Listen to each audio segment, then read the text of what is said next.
Hi there everyone, Matt Hayson here. Joining me today is Veronica Morgan, who was just dropping past and, being the property expert that she is, asked me a bit of a stumbling question, so I thought we'd tackle it on camera. So here we are. What was that question?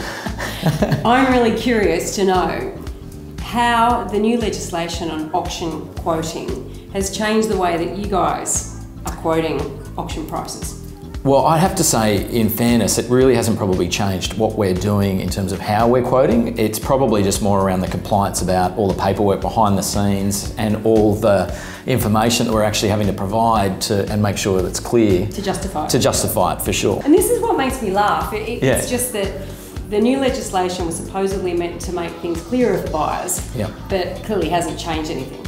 No, I don't think it has at all. And look, this is a gripe that we've had actually just with the legislation itself. It's kind of it's pointing the finger maybe at the wrong spot. We've always argued that maybe from a buyer's perspective, it would be better if they could rely on the information provided by an actually good professional agent around an area like this. I don't think we're too far out of kilter with a lot of the guides, because most of the agents here are professional. We deal with a sophisticated market that actually understands pricing maybe better than other areas, but at the same time, agents need to be relied on a lot more heavily, and I think that's probably where some of the effort should be put into. You've got alternative ways of actually quoting, haven't you? I mean, you're limited with your agency agreement. It's got to be a 10% range, but then you could just quote the bottom number, or you can quote the whole range, or you can quote nothing. Yeah, that's right. And so from a buyer's perspective, I mean, we know how to interpret that because we're in it day in, day out, and I would hope all buyers agents know how to interpret it, but most buyers wouldn't really quite know what that means. Yeah, well, that's right. And I think even a lot of agents, because there is that variation, a lot of agents are even a little bit scared about, well, I don't want to be picked out by the OFT. Am I doing the right thing? So a lot of people aren't putting a guide on at all. And a lot of people are, a lot of agents are saying, listen, we're not going to give you a guide, we're going to wait for feedback. And there's all of this kind of smoke and mirrors. And again, the ultimate person that it affects is the consumer, which was meant to be in place to actually help them. But you're right, I don't think it works at all. A cynical agent, or you could argue a clever one, would coach their vendor to make sure that you could put a really low range on the agency agreement, and you can justify it, let's face it, with the wrong comparable sales. Now, this is the same. Quote it low, watch it go. Quote it high, watch it die. Every agent knows that to quote a property, quote what it's worth, generally kills a campaign, right? Yeah, absolutely. Yeah, Well, look, it's again, like the byproduct is that, again, buyers typically, we're still hearing, are adding 10% onto a guide that they're hearing, seeing, whatever is being displayed for a property. So that hasn't changed. So again, the problem that an agent and a seller faces is, well, if you go and quote exactly what you want to achieve, a buyer's going to put 10% on, and then you're kind of stuck in this limbo land of people saying, oh, that's going to go for too much, and we're out. So I don't know how you address it. It's still a very grey area.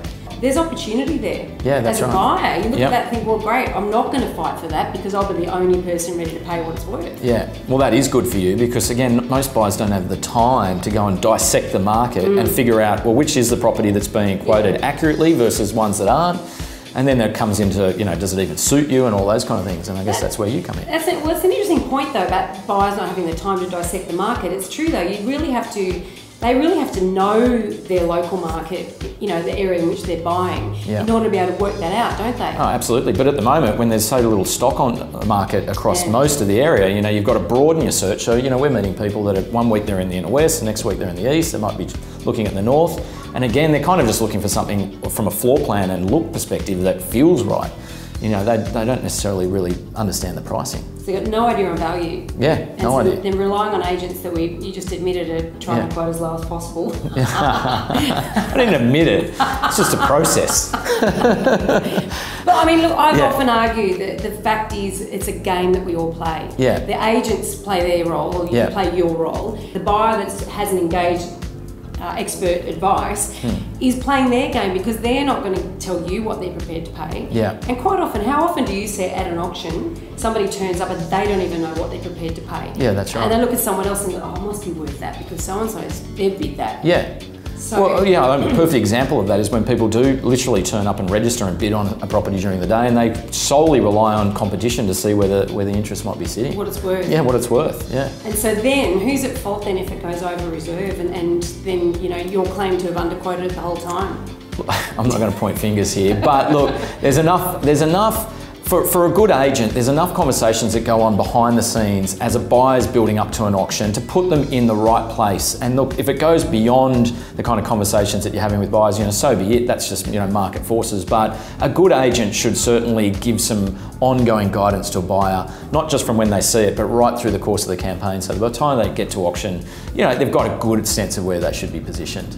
Look, I know that from my own experience, you know, dealing with an agent who is professional, Yeah. they will be massaging the buyers up the whole time, and we can see that as well, which is why under those circumstances, a well-run campaign, we're trying to buy it prior. Yeah. But the bottom line is that I think we all play a part in this, and I think from my point of view, you've answered my question. Yeah. What's changed? Nothing. Nothing. Yeah, really, literally nothing. Yeah, just more paperwork and compliance from our side. Yeah. Well, that's it. I think I don't know if we've answered that. It's still a grey area, that's for sure. But thanks very much, Veronica, and we'll might have another topic for you next month. Thanks.